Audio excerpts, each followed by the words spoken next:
This is what I call the king of rock licks. Today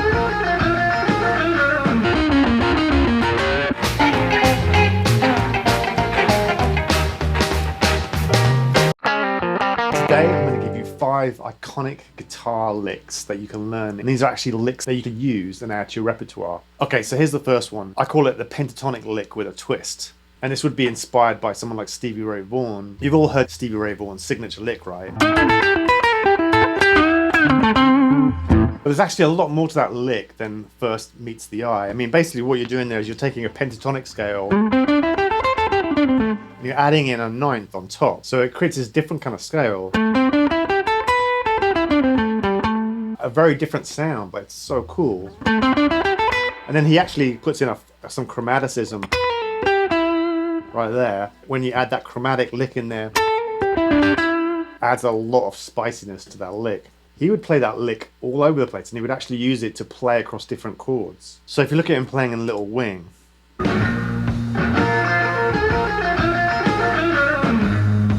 know, it's playing over a B minor, but he's tuned down a half step.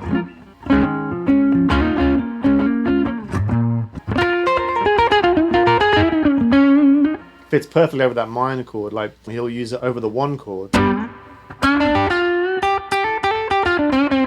He'll use it over the minor chords.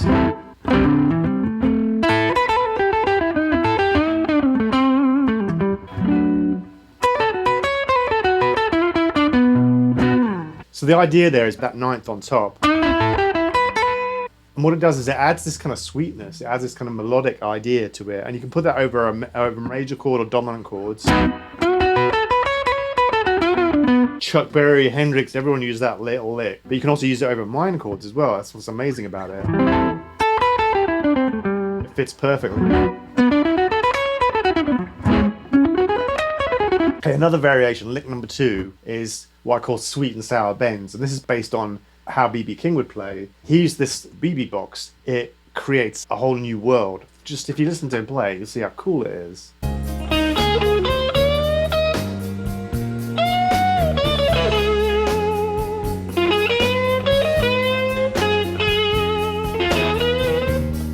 Say we're in the key of G.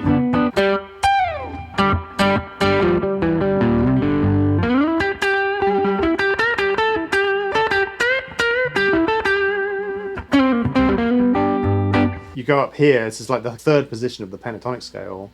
So you go through pattern 1, pattern 2, with that kind of Albert King box. And then pattern 3 is right here, so your first finger is on the root on the 2nd string. And then basically, this little shape here is the minor pentatonic scale. And then what you do is you superimpose on top of that the major pentatonic scale, which would be this.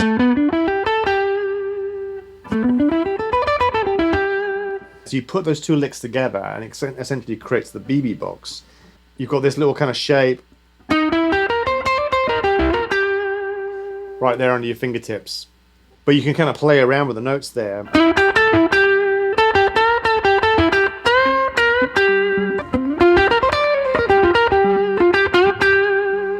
Now, the beauty of that lick right there is you can incorporate these sweet and sour bends. The sweet bends would be the major ones. And then the sour ones would be the ones with a little bit more gristle on them.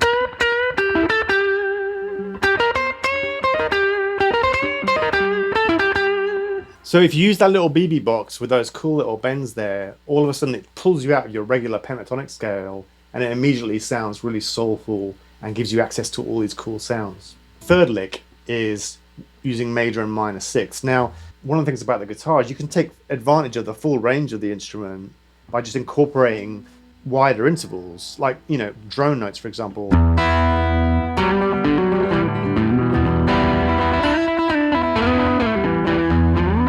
Now, one of the really cool sounding intervals is the 6th. Here's Eric Clapton using that technique.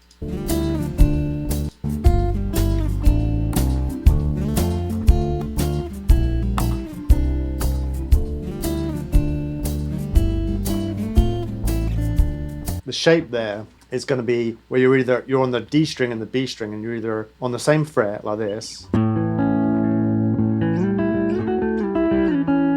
or your 1 fret apart like this shape here. Those are the two shapes, and you can mix and match those.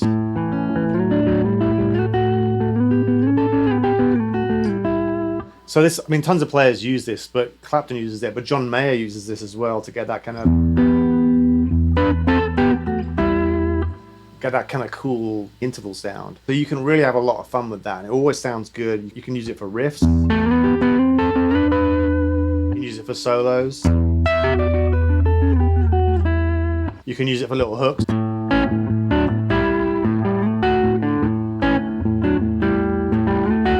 You can have endless fun with that. It's a good little party trick. All right, talking to party tricks, here's another one. This is what I call the king of rock licks. It's the classic rock lick that you'll hear in all kinds of solos. Everyone from Jimmy Page to Slash to Jimi Hendrix. I mean, you heard Jimmy Page playing it here. It's this idea. So what that is it's looping pentatonic licks, right? Here's the amazing thing about that lick though, and it's actually something that's called rhythmic displacement. And what it is these licks are essentially 1.5 beats long. And what that means is as you cycle through them, every time you play it, it lands in a different place in the beat against the music. So that's what they sound so cool. This lick right here is 2 8th notes, followed by 2 16th notes, a fast pull-up like that.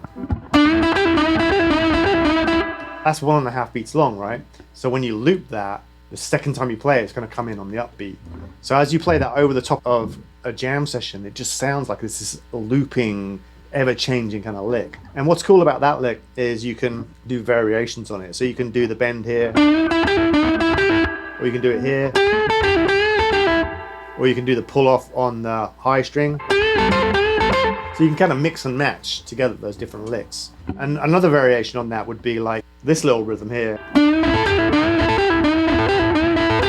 And it has this really killer sound, so that's a great little lick to play. All right, the last one is basically the Chuck Berry riff, right? Which is Chuck Berry basically used a lot of double stops.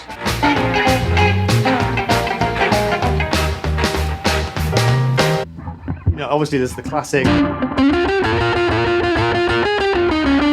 that kind of thing. But within that, there's all kinds of cool stuff that you can put all over your playing. So you're using double stops, like.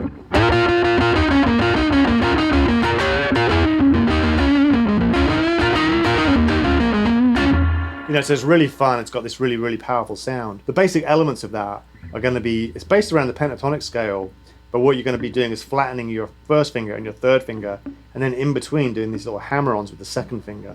And what that does is it vacillates back and forth between the major and minor sounds. The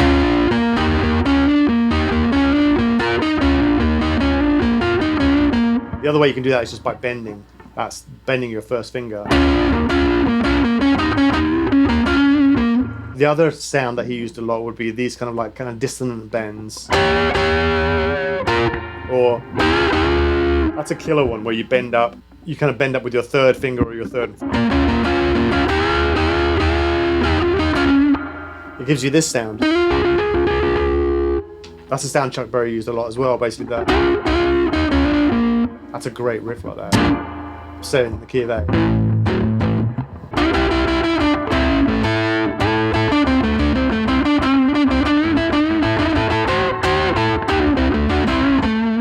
Of course, there's the classic little bend that he does. And just varying the rhythm on that, emphasizing the downbeats and the upbeats, just kind of like with the Jimmy Page lick as well. So there's 5 licks for you. So you've got the pentatonic with a twist. You've got the BB box, sweet and sour bends.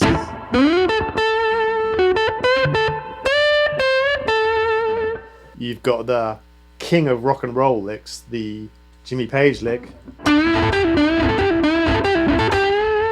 You've got sliding sixth. And then you've got Chuck Berry double stops.